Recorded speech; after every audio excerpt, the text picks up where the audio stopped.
اعوذ باللہ من الشیطان الرجیم بسم اللہ الرحمن الرحیم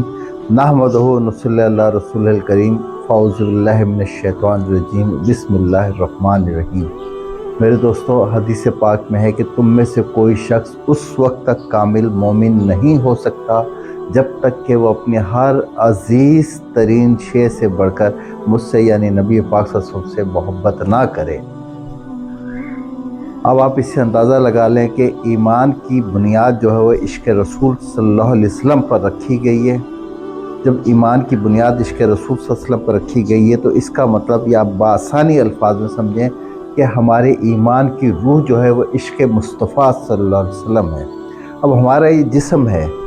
اس جسم پر ہم نے کپڑے پہنے ہوئے ہیں، تو یہ جو اس کے ان کپڑوں کے اندر ہمارا جسم موجود ہے۔ جب وہ ہمارا جسم موجود ہے، جب ہمارے ہاتھ حرکت کرتے ہیں تو ہم نے جو کپڑے پہنے ہوئے آستین وہ حرکت کرتی ہے، شلوار وہ حرکت کرتی ہے، لیکن کب حرکت کرتی ہے کہ جس وقت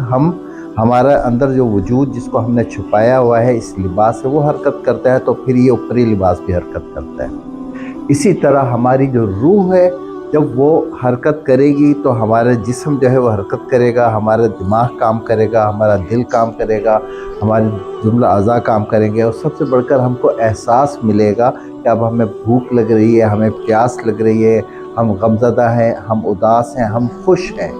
تو یہ تمام چیزیں اس وقت ملیں گی کہ جب ہمارے جسم کے اندر روح موجود ہوگی، اور اس روح کی بھی ایک روح ہے۔ اس روح کی وہ روح کیا ہے؟ وہ عشق مصطفیٰ صلی اللہ علیہ وسلم ہے۔ اگر اس روح میں سے عشق مصطفیٰ صلی اللہ علیہ وسلم نکال دیا جائے تو وہ روح ہوتے ہوئے بھی روح نہیں ہوگی، وہ بالکل سمجھے کہ بے معنی چیز ہوگی، مردہ چیز ہوگی اگر اس میں سے عشق مصطفیٰ صلی اللہ علیہ وسلم کو نکال دیا جائے۔ تو آج کا موضوع میرا ہے درود شریف کی برکت و فضیلت۔ تو اس کی نسبت سے میں آپ کو بتاتا چلوں کہ ہماری کوئی بھی عبادت، اور سب سے اہم ترین عبادت جسے کہا جاتا ہے کہ نماز کے متعلق کہ روز محشر جہاں گداز بوت اولی پرسش نماز بوت، سب سے پہلے روز محشر اگر کسی چیز کا سوال کیا جائے گا تو نماز کا سوال ہوگا۔ وہ ہماری نماز جیسی مخصوص عبادت جو صرف اللہ کے لیے خاص مخصوص ہے، ویسے تو تمام عبادتیں مخصوص ہیں، لیکن نماز میں اللہ کا بندے سے تعلق، بندے کا اللہ سے تعلق قائم ہوتا ہے، جڑتا ہے آپس میں، تو اس وجہ سے یہ عبادت خاص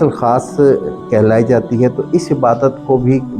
فرما دیا کہ وہ بھی جب تک اس میں ہم درود پاک نہیں پڑھیں گے تو یہ عبادت بھی ہماری قبول نہیں ہوگی۔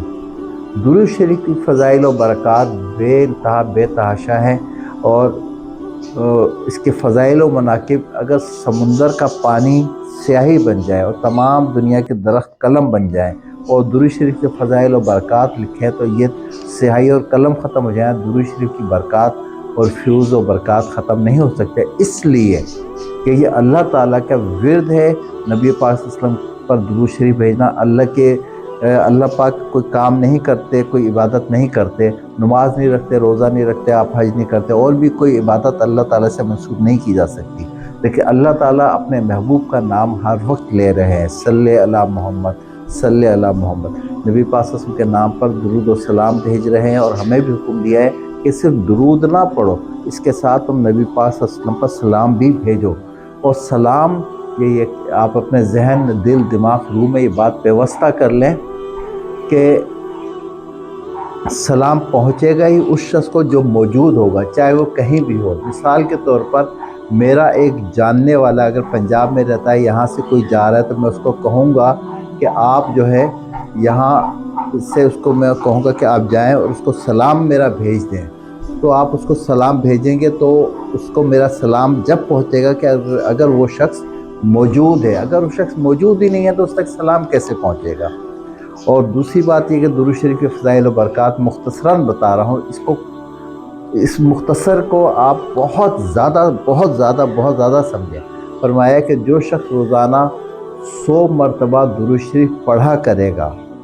صرف 100 مرتبہ، اچھا اس میں شرط یہ کہ محبت کے ساتھ اور توجہ کے ساتھ پڑھا جائے،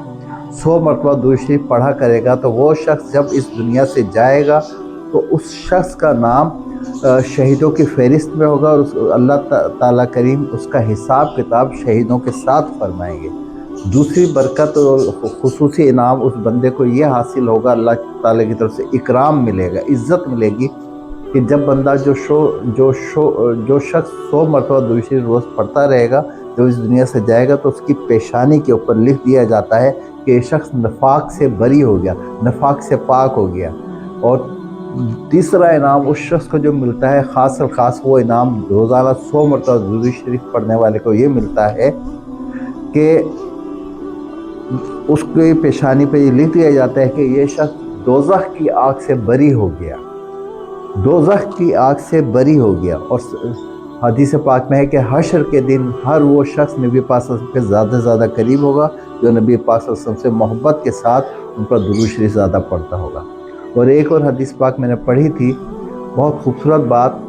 اس میں گارنٹی ملتی ہے آپ کو۔ وہ گارنٹی کیا ہے کہ جو شخص روزانہ کوئی سا بھی درود شریف، وہ مختصر کوئی سا بھی درود شریف ہو، وہ پڑھا کرے 1000 مرتبہ روزانہ، تو وہ شخص کو اس وقت تک موت نہیں آئے گی جب تک وہ اس دنیا میں اپنا خود مقام نہ دیکھ لے، یا اس کو مقام خواب میں اس کو مقام نہ دکھلا دیا جائے کہ جنت میں یہ تیرا مقام ہے، اس وقت اس شخص کو موت واقعہ نہیں ہوگی۔ میرے دوستو، تمام اولیاء کرام، بزرگان دین اور تمام ہستیاں، صحابہ کرام، ہر ایک کا وتیرہ اور کوشش یہی ہوتی تھی کہ فرائض کی ادائیگی کے بعد اپنا جملہ اوقات زیادہ سے زیادہ نبی پاک صلی اللہ علیہ وسلم پر درود و سلام پڑھنے میں بسر کریں۔ اور جب درود و سلام پڑھا جاتا ہے تو آپ یہ سمجھیں کہ نبی پاک صلی اللہ علیہ وسلم سے ہمارا قلبی تعلق استوار مضبوط ہوتا ہے۔ جب ان سے مضبوط استوار و تعلق ہوگا تو ہمیں خود بخود ان کی اتباع پیروی کی توفیق عطا ہونی شروع ہو جائے گی۔ تو میرے دوستوں، میں امید کرتا ہوں آپ خود بھی اپنے بچوں کو، اپنی بیویوں کو، اپنے ازواج کو، سب کو اس کا پابند بنائیں گے کہ زیادہ ٹائم نہیں لگتا، 5 منٹ مشکل سے لگتے ہیں 100 بار درود شریف پڑھنے میں، کہ درود شریف پڑھیں۔ اور 313 کی تعداد میں یہ فرمایا کہ جو شخص 313 بار درود شریف پڑھتا ہے تو اس کو ہر معاملے میں فتح و نصرت، کامیابی عطا ہوتی ہے، اس کی روزی میں برکت عطا ہوتی ہے، اس کو خیر و برکت ملتی ہے، اور اس کے ہر جائز کام میں اس کی غیبی مدد شامل حال ہوتی ہے۔ وما علینا الا البلاغ۔